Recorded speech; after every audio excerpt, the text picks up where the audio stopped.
Yeah, hello and welcome to another episode of the Spielworxx Chat Season 3. My name is Uli Blennemann and I hope you are all well. And if you are having questions, comments, please put them in the chat window. And as always, I'm interested in which games you were playing lately, and if you liked them, why you liked them. So that's always interesting for me. I'm back from holidays. I was a week hiking in southern Tyrol, which is northern Italy. And it was fantastic, but I have to admit, it was too hot for me. So each day I was completely spent at about 4 or 5 p.m., so in the afternoon, and although we had some games with us, we didn't play a single one because I was so exhausted. And it has its positive effects if you are so exhausted, because I constantly think about games. So there is not an hour when I'm awake where I'm not thinking about games. So it can be about the industry, about Spielworxx, can be about a single game, can be about a single mechanic. Every detail is possible. So, but because I was so exhausted, I completely I didn't think about anything. I just looked at the beautiful mountains, because Southern Tyrol is really wonderful and the mountains are majestic. It's a great, interesting region. So till 1918, till the end of the First World War, it belonged to Austria-Hungary. Then after the war, because Austria-Hungary of course lost the war, it went to Italy, and it had an interesting time in fascist Italy, and it gained the status of an autonomous province or semi-autonomous province in the 60s and 70s. And most people speak German, and not because of tourists, it's their first language, but of course they also speak Italian. And road signs and all other signs are both in German and in Italian. But it's really a beautiful area. And another first, I never had sunburn on my lips. And this happened here for the first time, because in the mountains it isn't that hot. So we went up to 2,100, 300, almost 2,500 meters. And there the temperature was okayish, but still you have to be very, very careful. But a great time. So let me see. Stefan, hello Stefan. Stefan is saying exhausted at 4 p.m. Training for Essen. At Essen I'm exhausted at 3 p.m. You know that. And hello Matt, good seeing you. Hello Chris, great seeing you. Matt is saying, and hello Tony. Tony is saying you're listening to the Good Uli Days, a history podcast. Yeah, the history. I loved Southern Tyrol in Austrian-Hungarian times, so it was wonderful till 1918. And Matt is saying played Stroganoff recently. I think this by Andreas Steding, right? And enjoyable game, but I'm not sure if it does anything really new. I've never played the game. I've seen it on the table. It looked nice, but unplayed. Okay. And Tony, but old men complain about sunshine. Yeah, but it was too hot before we left here from Germany. It was too hot over there, but the locals told us, well, it is so much cooler here than 2 weeks before, where it was almost 40 degrees centigrade. But what is really tiring is if you are up in the mountains, it's okay. Then you get down, and you feel every 100 meter the temperature is rising and you are already pretty much exhausted. You can only hop into the pool, and that's what it is. But sometimes this is also nice. Stefan is saying Stroganoff is interesting, but he only played it once so far. And Matt is confirming definitely worth playing. So I need to give it a try. Yeah, let's see. Enough from my short but very nice holidays. One last thing, what is especially bad is my wife. She's pretty small, but in the mountains this is a huge advantage. So she has hardly any weight.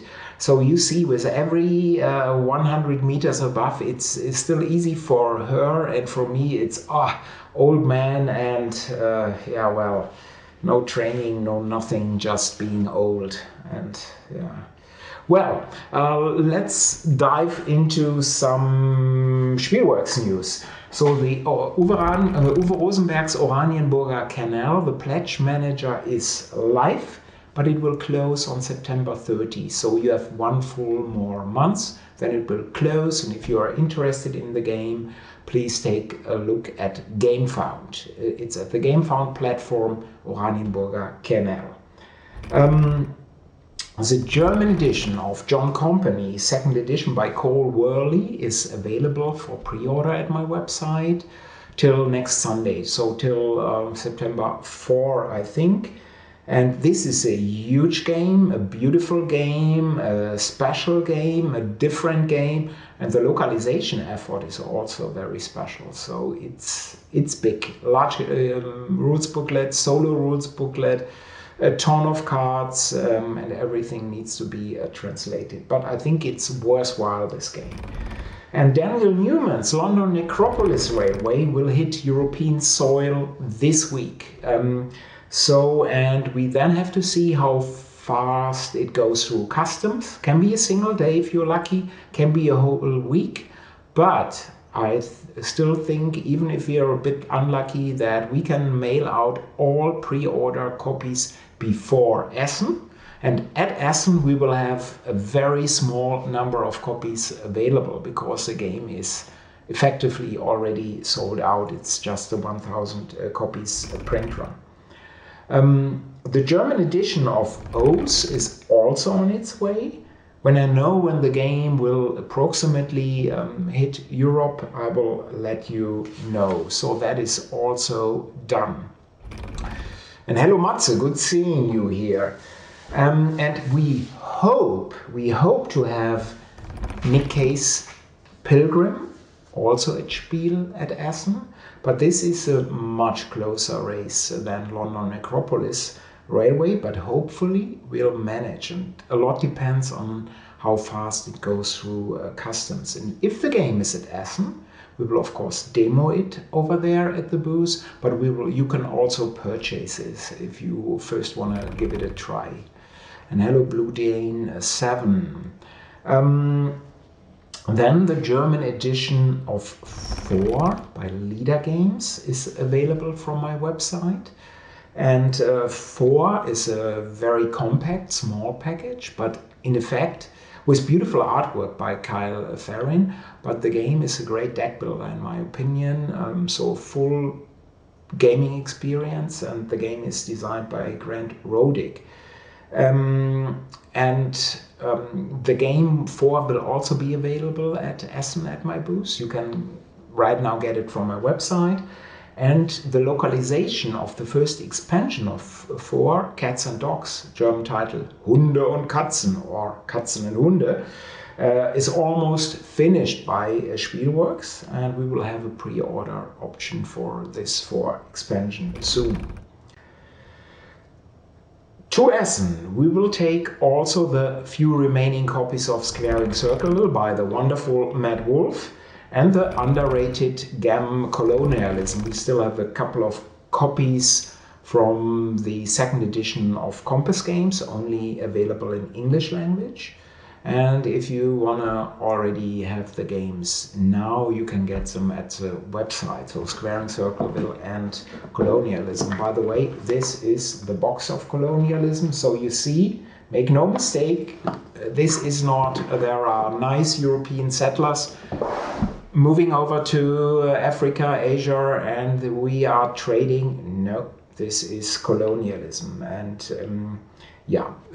in my opinion, it's not only a game that is true to its topic, but also mechanically very good and innovative.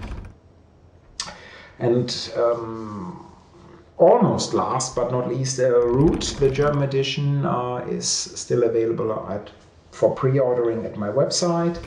And the third printing of Pax Pamir German edition will be sent to Europe very soon. So exciting times, lots of titles. There will be a lot more titles next year in 2023, and I will report on this soonish. And there is a game by Matt Wolf too, so which is excellent in my opinion, Raising Chicago. Conventions. And I will talk at that convention about the Essen program. So Conworxx, as Spielworxx' own small online convention, is on Saturday, October 1, right before Essen, and I will post the program of Conworxx soon as well. At Essen, Spielworxx is in Hall 6, number H102. Let me put this in here. So, Hall 6, H102. So if you are at Essen, please visit us at that location. And Stefan and of course Heike Risthaus and Ostia Spiele, they are also at that location, at that booth. You can also purchase all Ostia Spiele at the booth.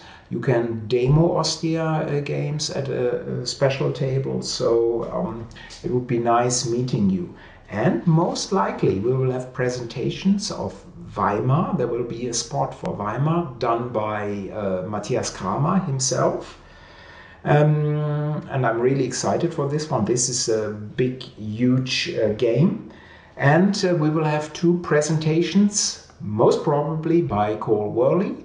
One of John Company's second edition with the English components, of course, and one of Ahoy by Leader Games. So Cole will most likely do this, and I'm really excited for this. And I'm currently putting together the team for Essen as well. It will be a great team. We will have much larger booths than last year. But of course, you can say, well, a smaller booth than last year isn't possible.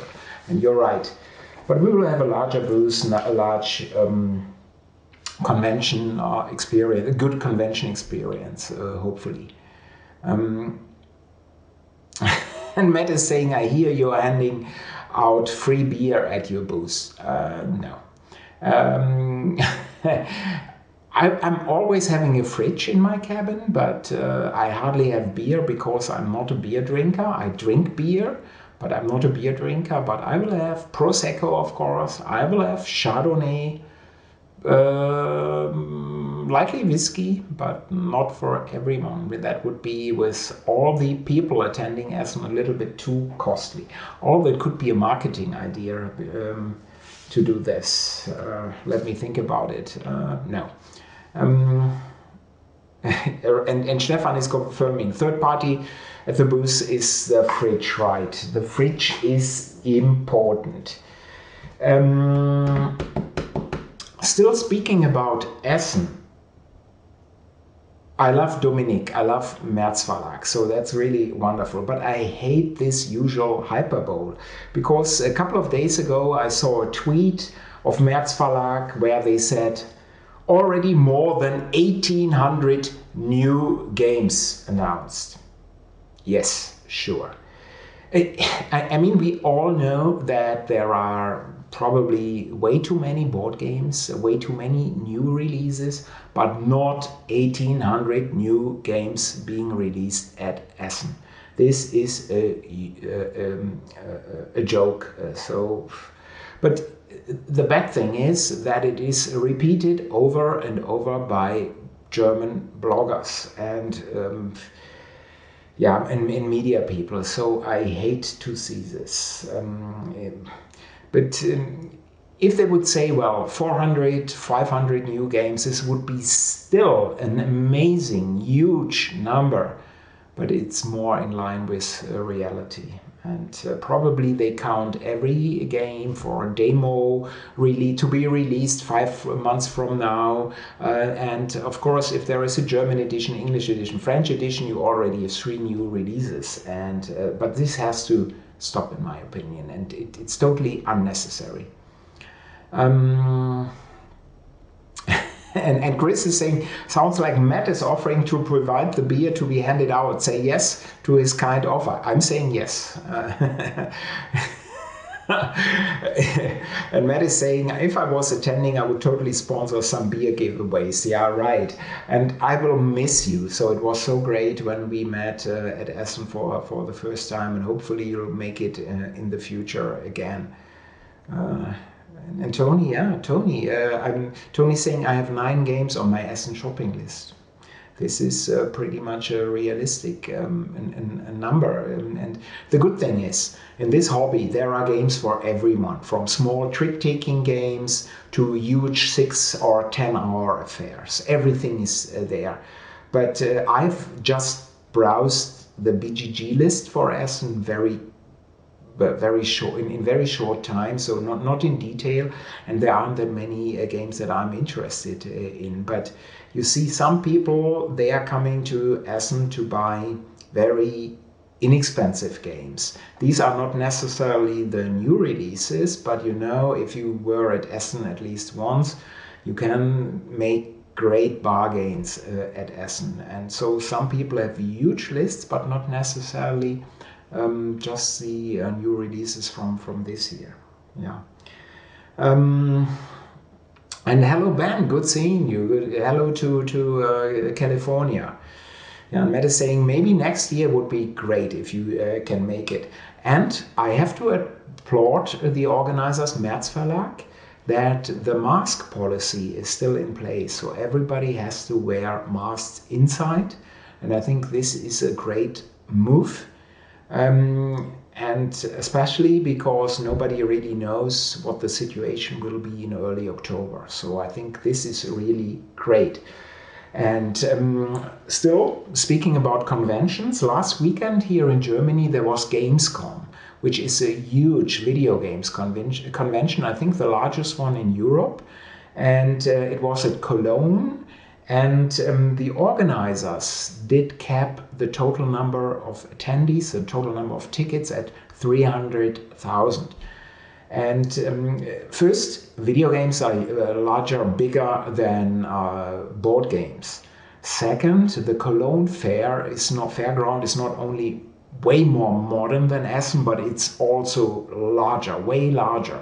So if you think, wow, 300,000, it was packed. Yes, it was pretty packed, but they could have sold at least 500,000 tickets, if not more, for the 4 days of Gamescom. So capping the total number of tickets, in my opinion, is also a great thing. And I would love to see Merz Verlag and Essen do the same thing. But I fear that, again, as many people as possible will be pumped into the halls. And I'm really not looking forward to 2019 or even the Saturday and Sunday last year when everything was in a smaller space, so less halls open. I think this is a huge mistake, and I have to admit I'm already scared seeing this.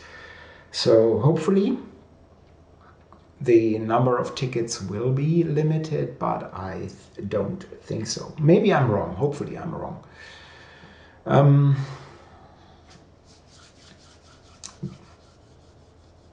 Game Dadaist, hopefully this is it. If it's a Game Dadaist, then I love the name. Is saying this year it will be my first Essen. Yeah, hopefully you enjoy it. And I think the first Essen will be overwhelming, but it is enjoyable if you, if you do not try to stay too long in the front halls on a Saturday. Then I think you'll have an amazing time. Tony's saying he spent 1,000 on accommodation for Essen, 500 in travel and 500 in food expenses to save 200 on last year's games. Yeah, right. This makes sense. Yeah, well, everybody is different, and yeah, Chris is confirming, this is a bargain. Yeah. Yeah, Stefan, of course, is also right. You would need to limit the number of people per hall booth to avoid crowded places. Yeah, but in my opinion, first step would be to say no, for this day, not more than that number of people. Then everybody can be happy. Of course, it would still mean that in the front halls, there are more people than back in the back halls. But last year, it was everywhere. It was too crowded on Saturday and Sunday. Yeah, what can you do? Not too much, in my opinion. But let's see. I'm still pretty excited for Essen. Let's see what I'm saying on Thursday at noon. Probably I already have enough, but we'll see. Games. So I mentioned PAX Viking before here. And we have now our group. We are playing online. We have now finished 2 complete games. They aren't that long, and we will start a third one by Vessel. And as you can imagine, I do like the game very much. It is a real surprise in my opinion. It was sitting here unplayed for 2 years, and I can highly recommend this if you are interested in these games. Let me again show you a little bit of it. So here is the board from Greenland to down here. Damascus is here, and you're placing tiles on these locations during the game. It's and in contrast to other PAX games, so for example PAX Pamir 2nd edition, it has only a single market row with costs over here, and it has tiles, not cards. You can purchase them. Each player has also their own player mat. So this is Adler of Abotretus. And this is a god. These are advocates that you're doing. And you're marking your actions that you are doing over here. So this is a list of actions that you can do. Parlay, activate, play, journey, invest. And these are special actions that you only can conduct if you have the majority in one area. So I'm having the Rus majority, so I can use this special ability here.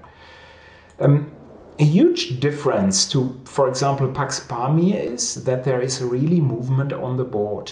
You see the board has connections, and you're moving by sea or by river, and you have your longboats, and they can move along the rivers over here and then conduct actions here. So this makes it very different. I was skeptical, really skeptical at the start about the game, but I do like it. So a real surprise. I liked it. So that's PAX Viking. And then we started a Vessel game of No Motherland Without, North Korea in Crisis and Cold War, by Dan Bullock and published by Compass Games. And Dan was my guest here a couple of months ago, and if you would like to learn more about the game, so No Motherland Without, please take a look at the list of my videos at YouTube. And the game is really, really interesting. It's just a 2-player card-driven game, and I'm showing you at least 2 pictures here. So this is part of the board. The game is very red. Everything is red. Game pieces, board is red. And this is a de facto map. So you have to set up routes over there, or maybe through Mongolia, but you have to move through the desert here to get defectors out of the country. So that's really interesting. And these are here some improvements already installed. This is a typical hand of cards you have in the game. So you start with 8 cards. They have a number of points here, which you can use as 4 points, surprisingly. And there is also an event. So this one can be played, the blue ones with the US flag can be played by the US West player. This, of course, can be played by the North Korean player. And then there are also, although you are not seeing them here in my hand, you can also, there are also grayish banner cards which can be used by both players. And there is a lot, really a lot of flavor in the game, and really, really interesting. And for a card-driven game, it's not complex at all. So highly, highly recommended if you can stand red as a color. Because it is red. It is just red. Everything is red in this game. Yeah, but nevertheless, great game. Matt is asking whatever happened to Acadians. Is that game still coming out? Yeah, you see I'm wearing the Captains of the Gulf shirt by the wonderful Jason Dinger. Yes, Acadians is coming out. So Jason was absent from gaming very much for a couple of months, to put it that way, but he sent me recently new files. We tested it a long time ago. In my opinion, it was 85 to 90% ready. I haven't played the new version he sent me, the new changes, and yes, it will be out. So, and yes, we want to finish the Acadians, the trilogy of games here with Jason. Yeah, good question. And what I also wanted to show you here briefly is, have you seen Boon Lake, for example, which is a DLP game? I think in the US it's probably published by Capstone. It's an Alex Pfister design. And before I get to this, Stefan is asking, will El Burro and Ode be at your booth? El Burro most probably in test form, but with graphics that are not finished but already advanced. And we will have normally a dedicated table for El Burro, El La Granja game. And Ode will be there each day for one game. So he won't be there the full time, because if you are interested in what Ode and his partner Torsten are doing, they have formed this another small company called The Game Builders. You can also follow them at Twitter, and I highly, highly recommend this. So, and they have a small booth at Essen, so visit Ode, visit Torsten, visit The Game Builders at Essen this year for sure. But you can also meet and get, and Ode will teach you elbow at the booth daily.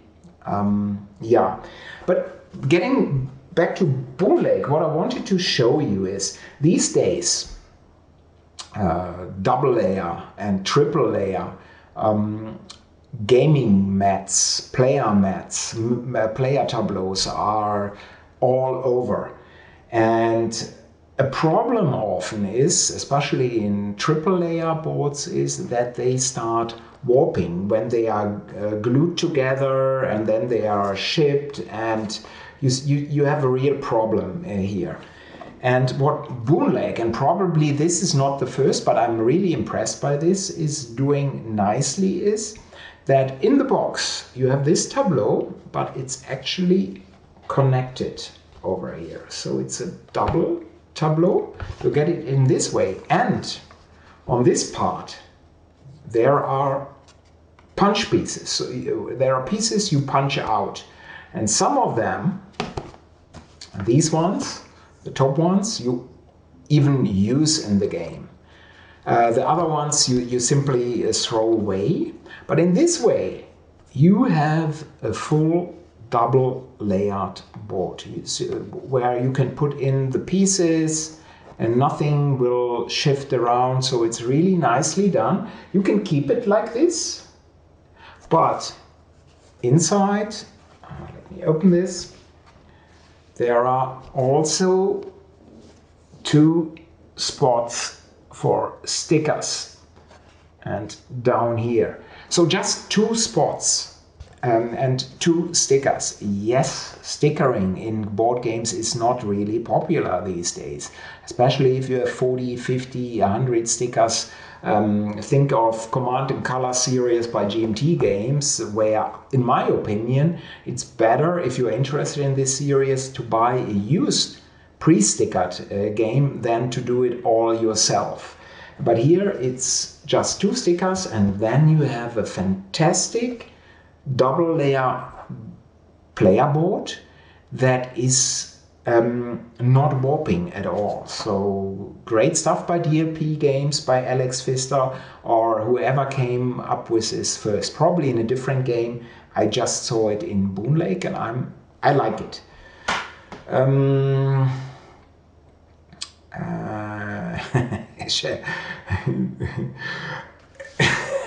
Matt is saying Oda wants to do real work for some reason. Indeed. Yeah. And talking about the game Boon Lake is interesting but long, like the Orc-Rite card game. And I think I haven't played Boon Lake. I just thought about this player board, which I like. But I will play Boon Lake because with an Alex Pfister game, you can't do wrong. Not all of his stuff is to my taste, but at least it's always interesting. Yeah, and then Ben, I agree completely. I do think that this is better than the double layer glued board, which always warps. Yeah, and Matt is saying the same thing, and seems like more printers can do that versus gluing boards together. Absolutely, I love it. Yeah, and Ben is saying there are different games doing this. I think another game is by the wonderful Bernd Eisenstein. Maybe it is a new Discordia by him, and Bernd will also be at Essen, so it could be that game. But there are certainly others, but I like it. The double layer boards are like Orc-Rite, not the lengths. I see. So now I got it. Okay, so the next Spielworxx chat is in 2 weeks, and I will have a wonderful guest from France this time. Very interesting guest in my opinion. And thank you all for your time. If you would like to see a special topic discussed or have a specific question that you'd like to ask in advance, please let me know. Please drop me a mail in advance at uli@spielworxx.de. That is uli@spielworxx.de. As always, thank you so much for viewing. Thank you for staying in touch. Maybe I'm seeing quite a few of you at Essen, maybe at Conworks before, hopefully at the next Spielworxx chat. Till then, bleibt alle gesund. Support the Ukraine now more than ever. And bye-bye. Bye.